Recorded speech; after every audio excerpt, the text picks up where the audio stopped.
Valley Sky Fantasy Football Show, episode 5, planning progress. So, after an international break, we are back. Premier League is back tomorrow. First game, Manchester United. Surprise, surprise. He's on TNT. No Jurgen Klopp for Liverpool now. And they've already had their first TNT game with Ipswich, of course. So, the international break. England won a couple of games.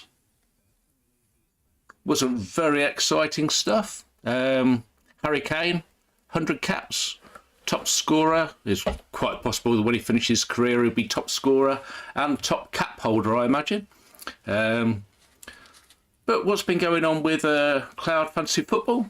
Well, we've had a bit of work on planning. The Google Sheets is now a fully functioning document. I'm going to go through that this evening, show a few bits and tricks on how it works. And in an antidote to what normally happens to fantasy football podcasts where fixtures are key, we've actually had some fixtures out today before the pod, unlike when James and Planet FPL was always doing Sky pods. He would do a pod and then that afternoon or the next morning there'd be fixtures announced. But here we're lucky that we've actually got some fixtures to go through. November TV fixtures are out. So without further ado, let's have a look at the planner. And we are here on the calendar. So I'm just going to open up my phone and we can have a look through what the actual announcements were. First thing I'm going to do though is show you how you can get rid of some of these older fixtures on here. We got that up. So if we have a look on the condensed section, if I just highlight here from the first game, which was August 16th, and highlight up to here column J, and then right click and hide columns, you can do that yourselves on your own planners, and it just brings you up to date with everything on the calendar.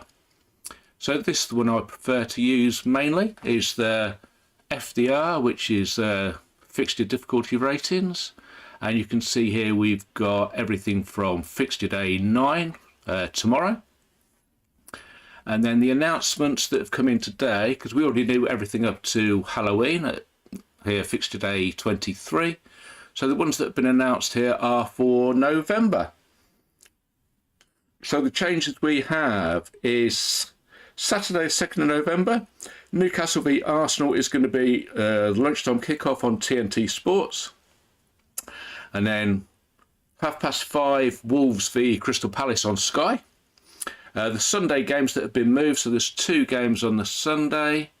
We have Spurs v Aston Villa and Manchester United v Chelsea. And then on the Monday, there's a single game day, highlighted in green here on the top for those that use the planner, is Fulham against Brentford. Also on Sky, Monday Night Football.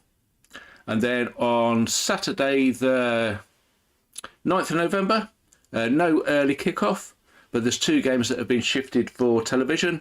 Brighton against Manchester City is the Sky game at 5:30, and then Liverpool against Aston Villa is at 8 o'clock on TNT. Now, I haven't checked, but I imagine that Liverpool are playing away in the Champions League on the previous Wednesday, which is why that's an 8 o'clock kickoff rather than a lunchtime. Then on the Sunday, there's some matches that are moved for Europe. So Manchester United against Leicester and Spurs against Ipswich have both been moved because they're in the Europa League on the previous Thursday.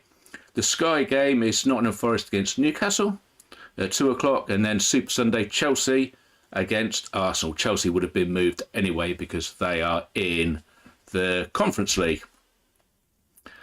And then the Saturday 23rd of November, so that's after November's international break, the third one of the season. We have Leicester against Chelsea on TNT Sports at 12:30, and then the 5:30 on Sky Sports is Manchester City v Spurs. Sunday, so early kick-off is Southampton against Liverpool on Sky Sports. And then the Super Sunday game is Ipswich against Manchester United, again on Sky. Then there's a Monday night football that we had an inkling that was going to happen. It's Newcastle against West Ham. And as one of my West Ham United supporting friends, Dave, informed me, you can't get a train back to London unless you leave something about 9:25, so before the game finishes. As I replied back, Sky really don't care about the match-going fan. They're all about the armchair fan. Then that's followed up by the Friday night football, South Coast Derby, Brighton v Southampton. That's close enough to be a derby, I guess. Brighton v Palace is always the one that used to get picked. So it was Brighton v Southampton on Friday night. And then there's no TNT matches on that weekend. So 3 o'clock kickoffs remain Brentford, Leicester, Palace, Newcastle, Nottingham Forest, Ipswich, Wolves, Bournemouth, and the 5:30 is West Ham, Arsenal.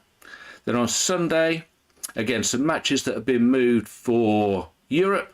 Manchester United against Everton and Spurs v Fulham, kicking off at 3:30.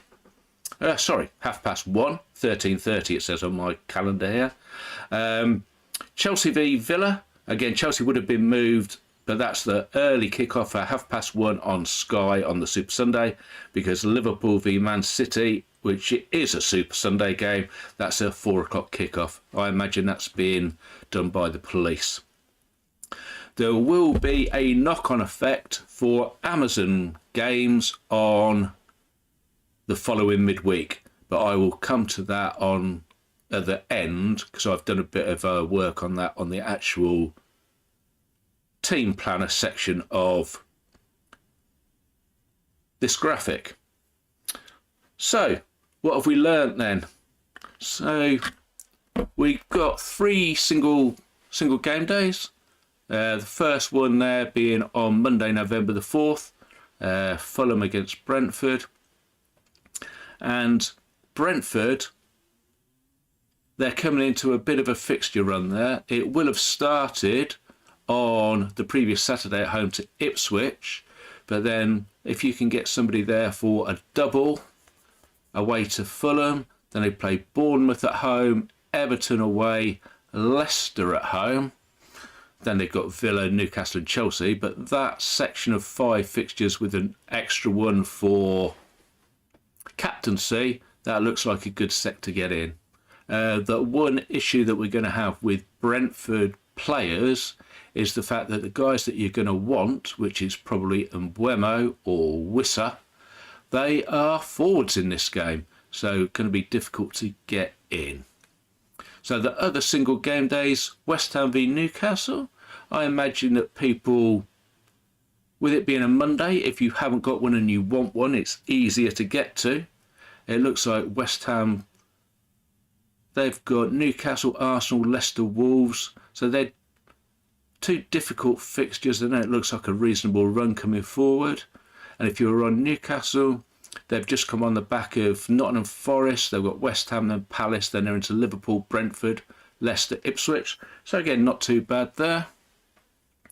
And then we have Brighton against Southampton. I imagine there's a few that are on Brighton. Van Heck's popular. Pedro's doing well and is cheap. Southampton, I mean, they've got some cheap defenders who are picking up passing currently, but they're certainly, they don't look like keeping clean sheets at the minute, but that might change. They've played Manchester United this week. They've got Ipswich, then Bournemouth, Arsenal, Leicester, Man City. It's not a good stretch. But if we get to the end of November, they're doing okay. It could be that we want somebody from there. And if it strikes me as one of those games that if you haven't got anybody, then it's a potential skip anyway. Anything else that comes to mind on that? Not really. I mean, a lot of the big teams have a difficult stretch in November. But in this game, where we've only got 40 transfers, no overhaul, is it something that we want to be moving people around sort of too much, too quickly? Probably not, in all fairness. So, Let's have a look and see what else we can see on the planner. You'll notice at the start here that I've got here Ian Parent's copy of. So this is what you just get to normally copy of when you download it from the Patreon. So you can name it whatever you like. So we'll have a look here at the team's fixture count. There's nothing really to note at this stage because everybody's playing games, really the same number. You might get the odd 2 for 0. We'll see one with Nottingham Forest. In fact, we can go back and have a look at that one there. So this is coming up at the end of October. We can see here Forest. They've got a Monday night game at home to Crystal Palace and then a Friday night game away to Leicester. Not great in their own rights, but to have 2 bites of a captaincy cherry on a Monday and then a Friday is probably something that we will not want to pass up the chance of. And it's also something that we've done this previously in Sky, and it'll be the same in Cloud, although to a lesser extent. You could get some kind of a daisy chain going here.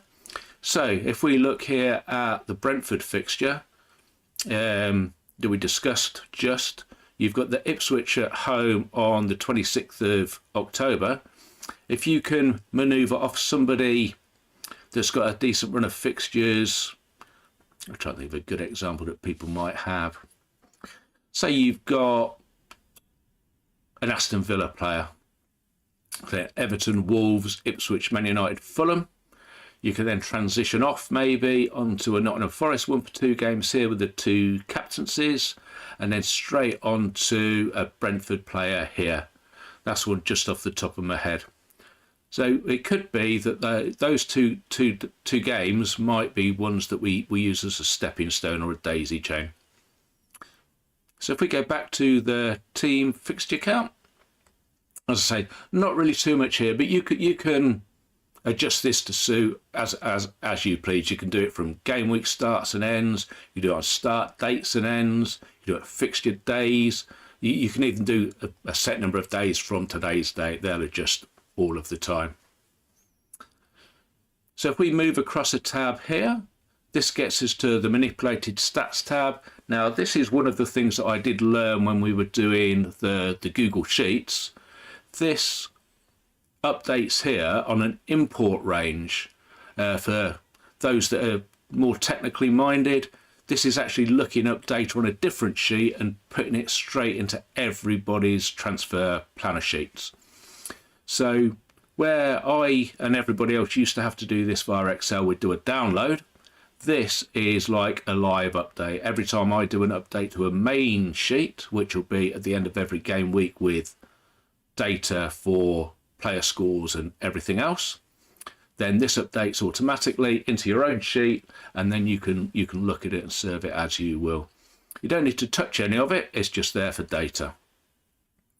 And then we have another sorting tab here that puts all of this information from the manipulated stats tab into tabular form that then we can use on the bits that do make it work. So if we have a look here, this is the main workings of everybody's data.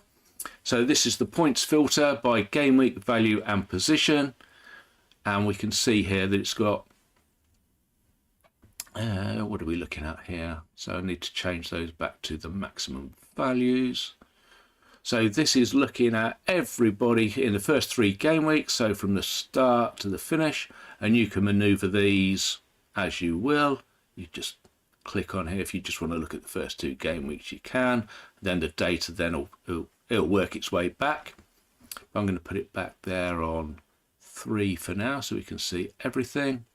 You can change the scores into the values. So you might want to look at somebody that's, I don't know, under 3, for example. Then this will filter. We'll go through a couple of examples of this as well, but I'm going to put it back for now.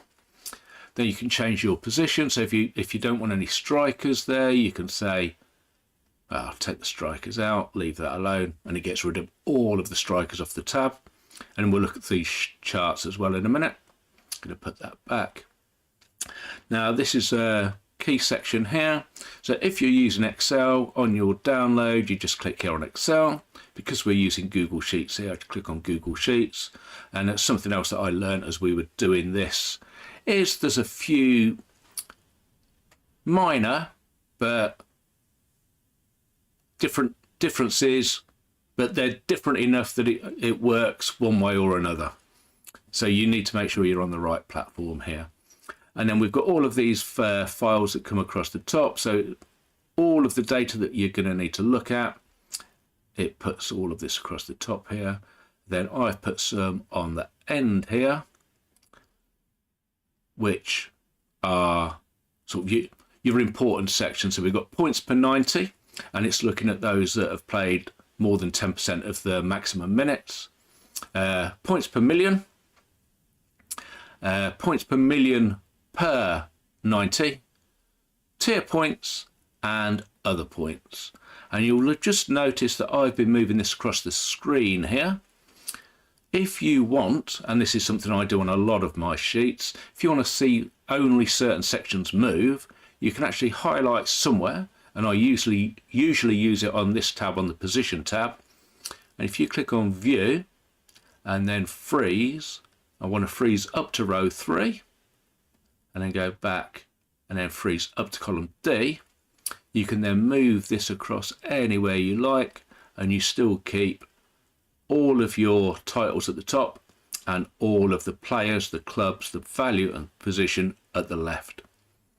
So if I move that across there now to the right hand side, you can see all of these bits and pieces that are points per 90, points per million, points per 90 per million, tier points and the other points. And then we've also got on here some charts to help us look at some of this data. So this is the first one. We've got on here filtered players by combined points. So you can see top of the shop, no surprise, it's Erling Haaland, and he has got 8 tier points there that you can see, and 40 other points, so 48 points in total. Now this is one thing that Google Sheets doesn't do as well as Excel. You can't get that overall total to show on here like you do in Excel. So you can see all of the players there, go through from, it's the top 25, it just sits there, it's nice and easy to see. And then we have a look here. This is some things where it filters one thing against another. So this is for the top 25 by total points, and then we've got a line there by points per 90 minutes. And we'll have a look at the next one. So you can see Madueke's standing out there because he's not played as many minutes as the others. So even though he's got similar amount of points to Jackson and Mbeumo, his points per 90 is higher because he didn't start the first game. So, and then we have a look at here at combined points against ownership.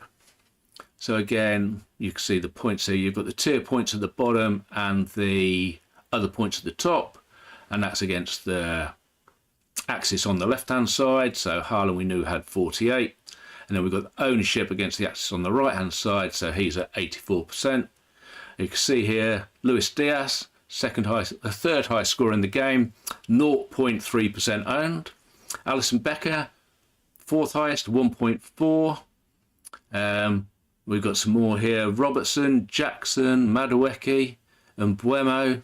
There's quite a few that are not very owned at all. Welbeck's still sitting on 0.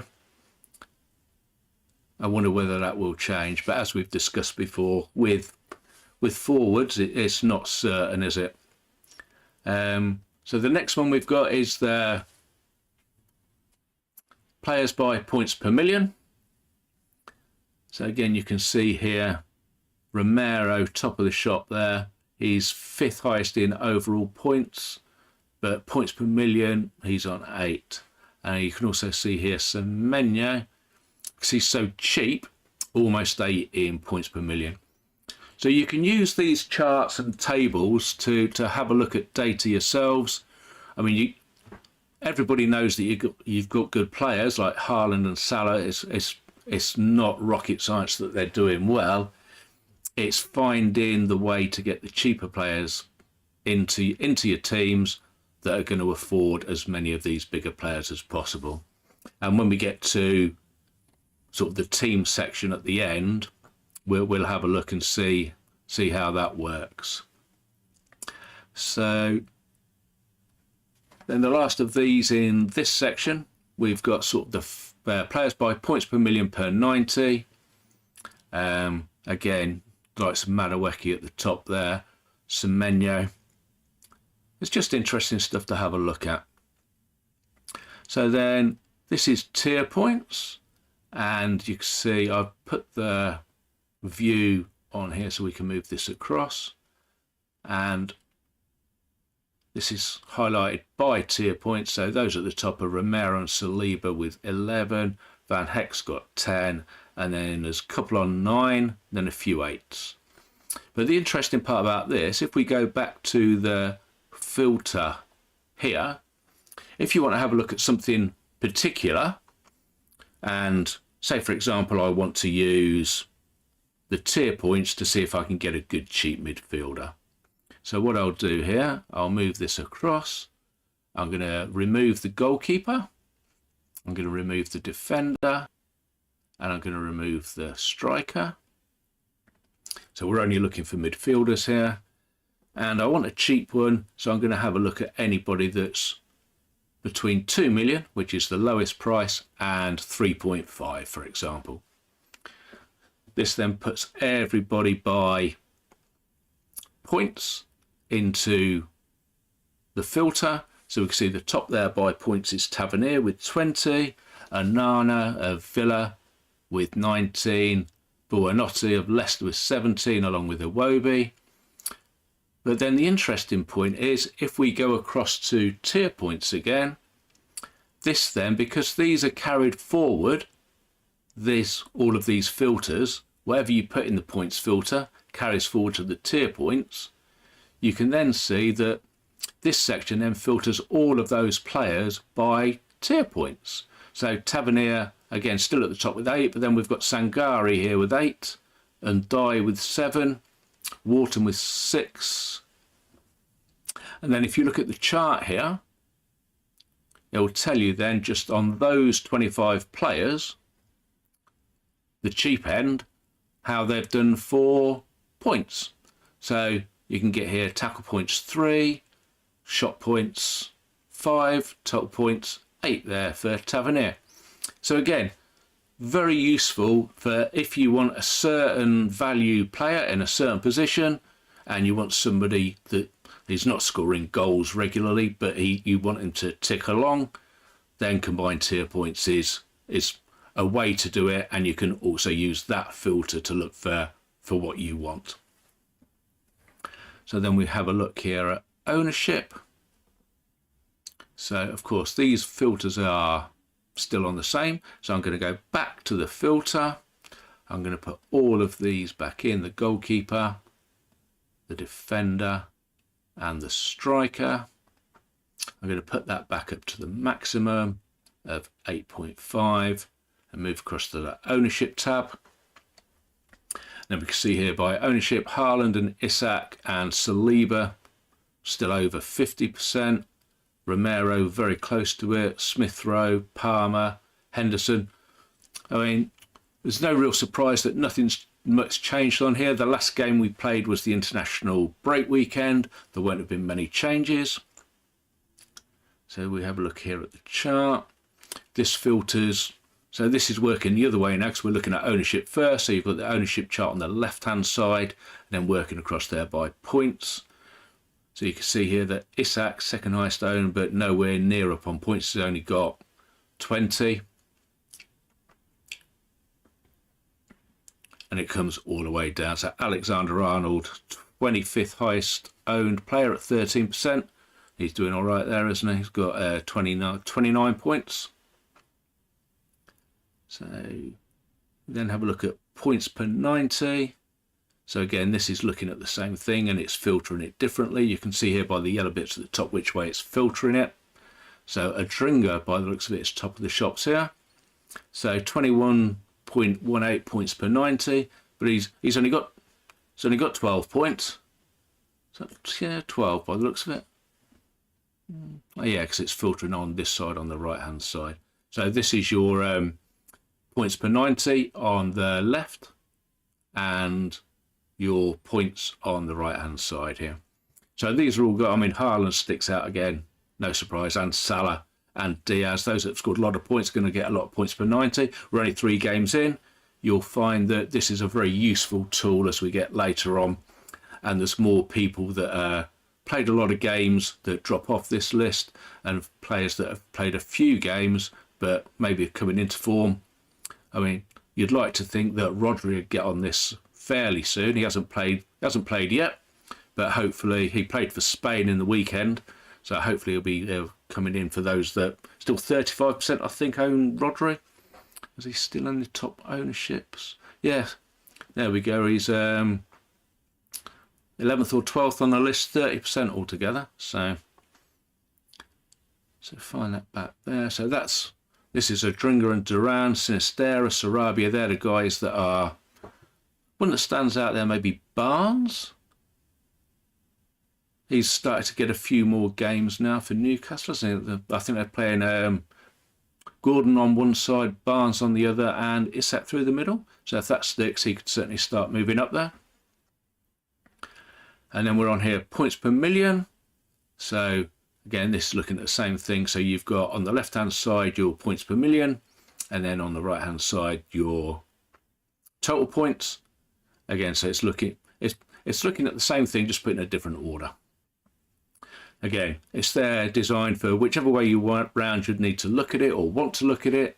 The info's there, and you filterable by however you like. Then the last of these, we've got points per 90 per million. And again, so I've got total points on the left. I think that needs to be changed around. I'll have a look at that one. It doesn't look quite right to me, but leave that with me, guys. I shall have a look at that. So let's have a look at the team. So this is where we are at the minute. So this is the homepage that everybody sees. This bit here will be new. So this is the link to the Cloud FF data sheets, and it's got under here. When you use your planner, you will need to have clicked on this link once. Once you've clicked on it the one time, then all of the uploads, because you'll see here is another import range. Oh no, it's on the first game of the season. I don't think if I got that still. No, I've hidden that. So, but yeah, once you've clicked on this link once, then the rest will all filter in automatically. So let's see where we are with the current team. So I've got Henderson, Saliba, Romero, Gvardiol and Robinson. Robinson came in last week. I've got Palmer, Morsey and Bruno G. Morsey and Palmer came in last week. Morsey for McAllister and Palmer for Rice. And you see Haaland, Muniz and Salah. So Salah is currently there highlighted in yellow. That's because it is my plan to bring him in tomorrow for Alexander Isak. I was going to do it last Sunday. I wish I had, because Salah outscored Isak. And even though I'm not got a fixture game there, I think two things. Salah is more likely to score more than Isak this week. That's not to say that Isak isn't a good captaincy for Sunday. I think he probably is. But I am now more looking at next Saturday. So if I just move this along. So another trick here you can do, which you'll see I've done at different times, is if you just highlight on Monday and the end of Friday and click shift in between, and then right click and hide, you get rid of any blank columns in your spreadsheet. So if I just move that back again, we can see here we're back to where we started. So this is Salah. So this is the game that Liverpool play Bournemouth a week tomorrow, 3 o'clock. And that is a game where I think Salah has got a better chance of doing well than Isak, even though they play on the same day. And because Manchester City play on the following day, on the Sunday, then he's on a different day to Erling Haaland. So this is an opportunity, I think, where Salah could, even though there's 8 games that day, he's got a decent chance of being the high scorer that day, I think. And then you'll see that I've made a couple of provisional moves for the following Sunday. And this is because I think Rodri should be back by then, and I want to get him into my side. And I have Van Heck. Now, he's known on here as Paul Van Heck. That's because his official name is John Paul Van Heck, I think. And when the sort of the data manipulation creates all of the names to make sure we don't have all of the foreign accents and graphs and umlauts and all of that, and those that have got 2 or 3 different Christian names, it gets rid of them. That's what he comes up. But it's the same guy.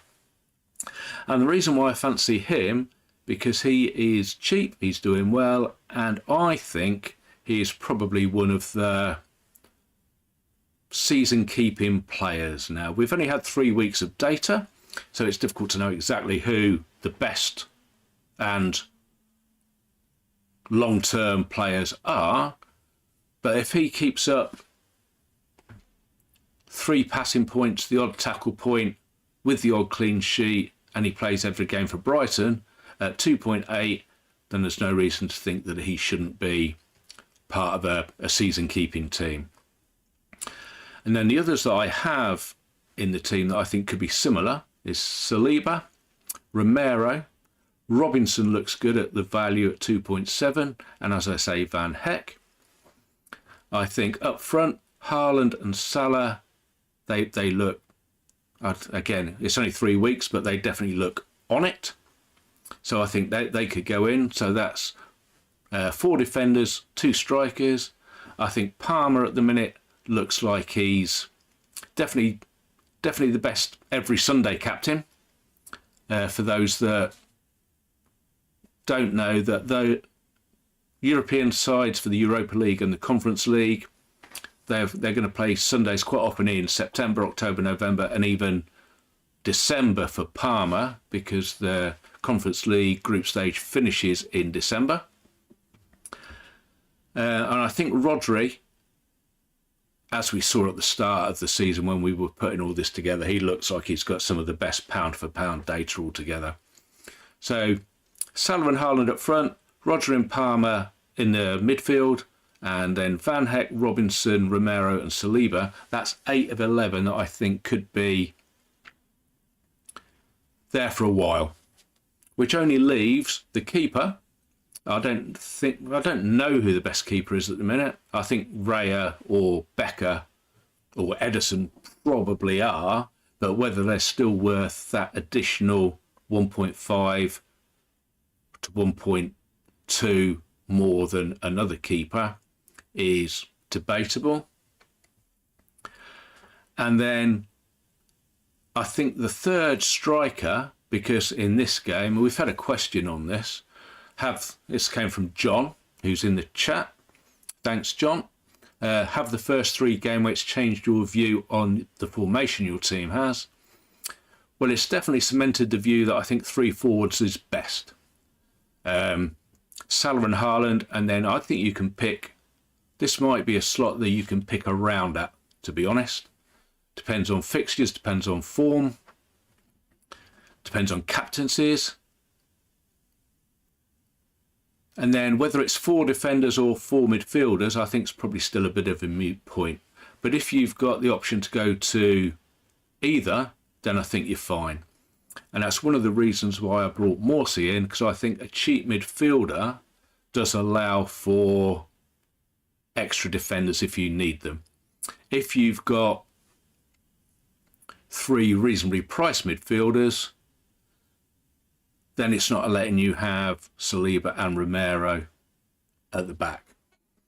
And the reason I say that is because if I want here to put Saka in, because he's got great fixtures coming up against Leicester and Bournemouth and somebody else that I forget. Let's have a quick look on the calendar. Leicester, Southampton and Bournemouth. If I want to put Saka in here, and I'm going to use Gvardiol as a make weight, I could use Saliba. So if I just put Saka in here, with the rest of that team, that puts me at 50.4 and 0.4 over budget. And I did have a look at that, and it could be that if I do fancy that Saka's needed for certain games, then maybe Van Heck or Robinson would need to be sacrificed, and it could be someone like Bednarek comes in, and that makes me a £50 million team. I don't think Bednarek's anywhere near as good as Robinson, but if he's going to get some passing bonus and the odd clean sheet, then maybe that's a way to go. But you can't have them all.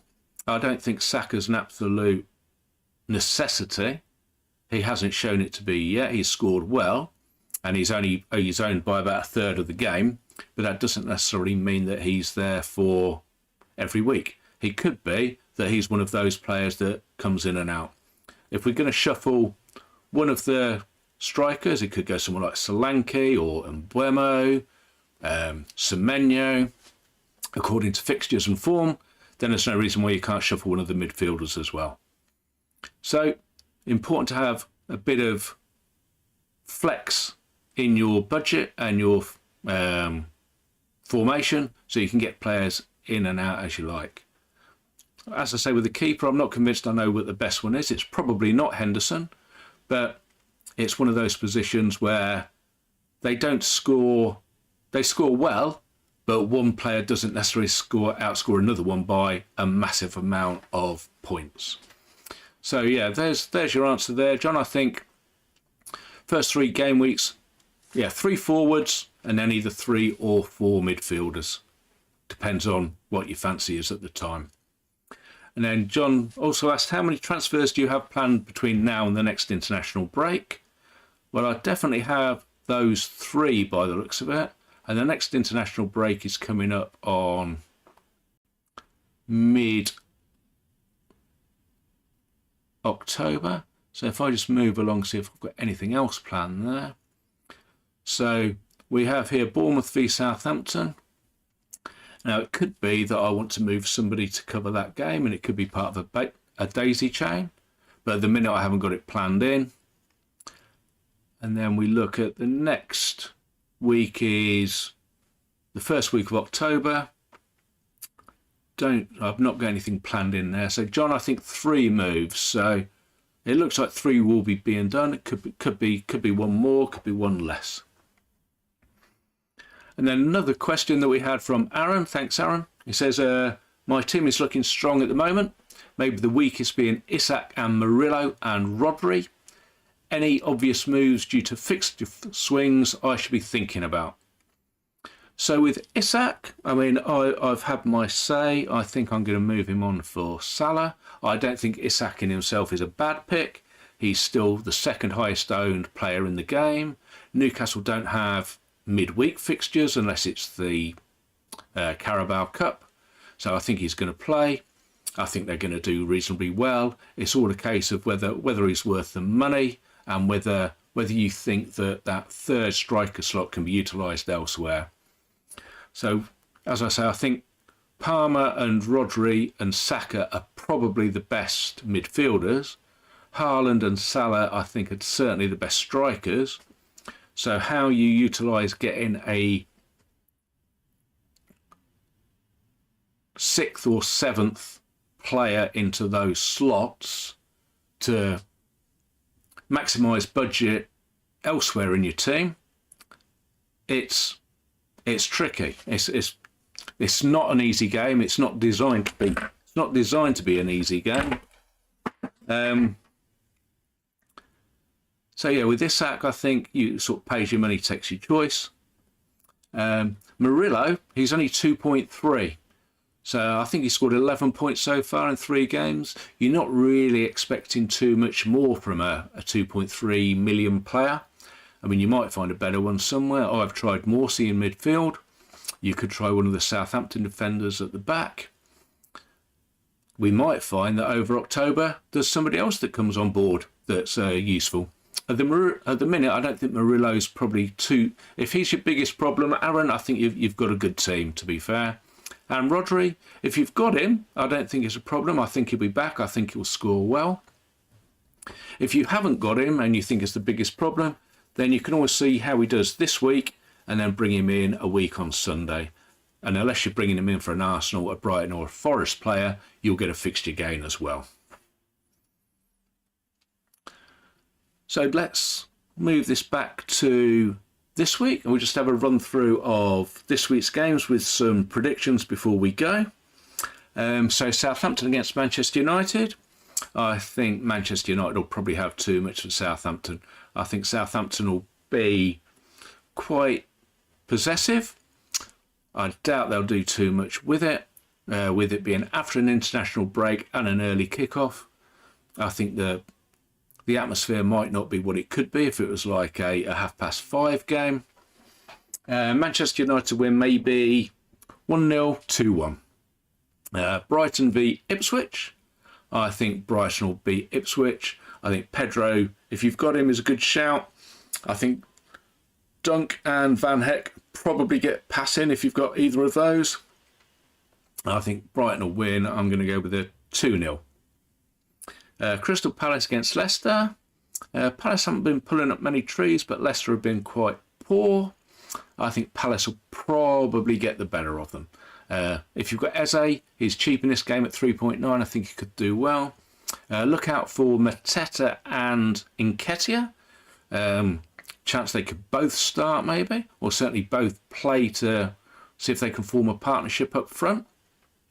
Palace to win 2-1. Fulham against West Ham. Again, two that haven't been pulling up any trees. I'm hoping to actually get something out of Muniz tomorrow. That'd be nice.